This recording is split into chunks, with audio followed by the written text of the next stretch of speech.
love you, brother. One of the finest congressmen that we have, Shaka Fatah, is here. I want to thank Congressman Bob Brady for the great work he's doing. My great friend from the United States Senate, Bob Casey. The outstanding mayor of Philadelphia, Mayor Michael Nutter.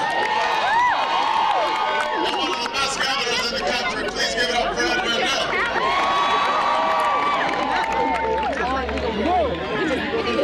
We have some Phillies fans in the house. No! The White Sox are gone, so I'll go ahead and root for the Phillies now. Smart man, smart man.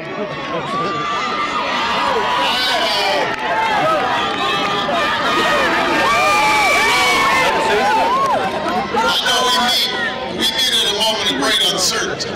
Yes, Lord! In recent weeks, we've seen a growing financial crisis.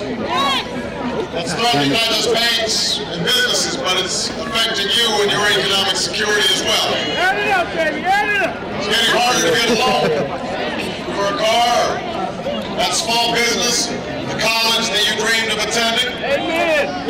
In recent days, millions of Americans have lost more of their investments, their retirement savings as the stock market's gone down.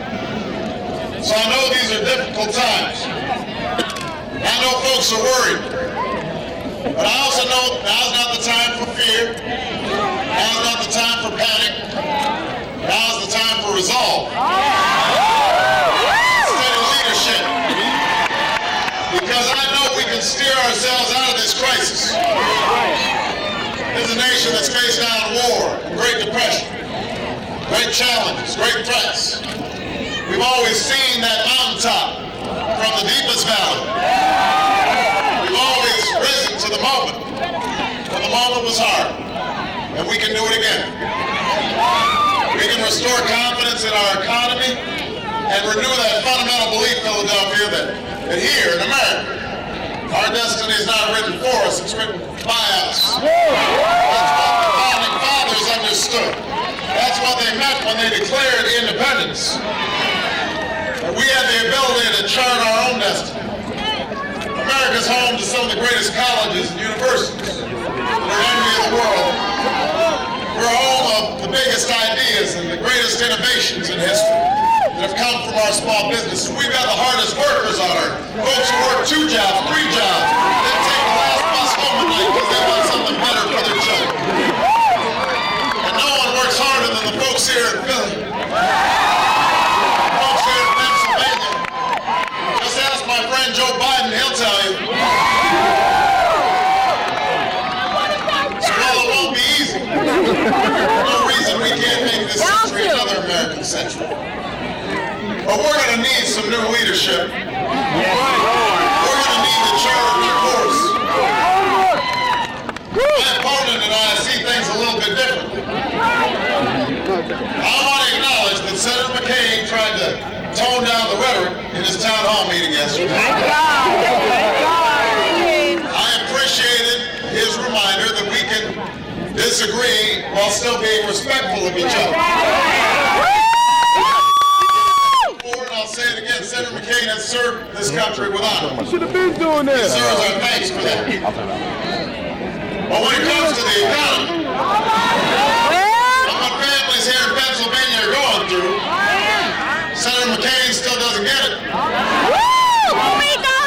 Yesterday, Senator McCain's campaign manager said that Senator McCain wasn't talking about the market because there's not much a candidate for president can say. They aren't sure what he'd say each day, even if he did talk about it. Last week, in the middle of the most serious economic crisis in our time, his campaign announced that they want to turn the page on the discussion about our economy, so they can spend the final weeks of this election attacking me instead.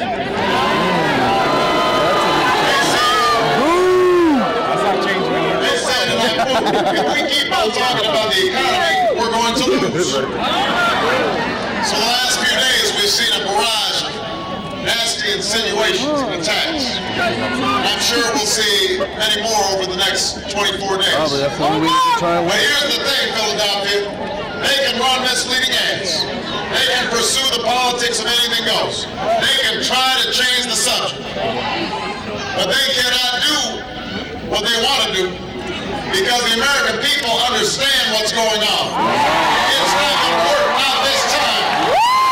Not this time. The times are too serious. The challenges are too great. The American people aren't looking for somebody who can divide this country. They're looking for somebody who can lead this country.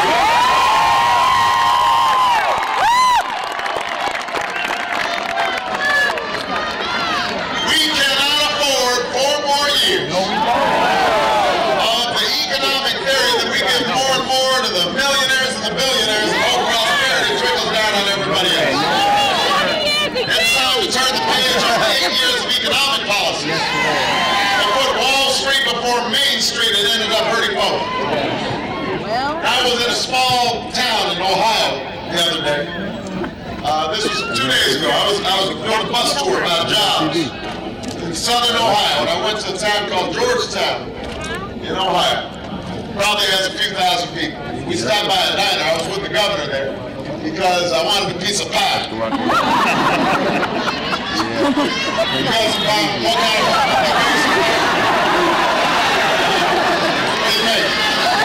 sweet potato pie?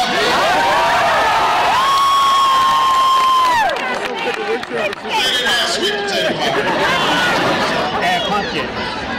So we ended up, I had some coconut cream pie. Oh, I love that too. The governor had some lemon meringue pie. And the waiters there, they wanted to take a picture with me because they saw that the owner was a die-hard Republican. Yes. Yes. They said, we're going to take this picture so we can give him a hard time. But right as we're taking the picture, the owner walks out. Oh my God. He's got our pie. Don't eat it. And he says, here you go, Senator, here's your pie. I said, I hear you're a die-hard Republican. He said, that's right. I said, how's business?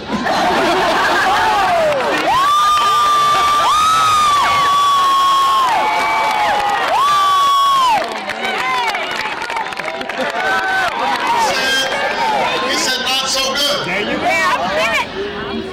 He said, my customers, they don't have any money right now. Hello. It's too bad, so they can't eat out. That's right. They can't buy my pie. So I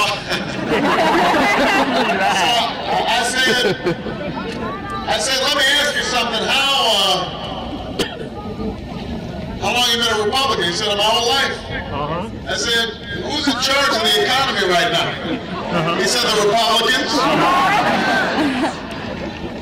I said, if you keep on hitting your head against the wall, at some point you stop and say, this hurts.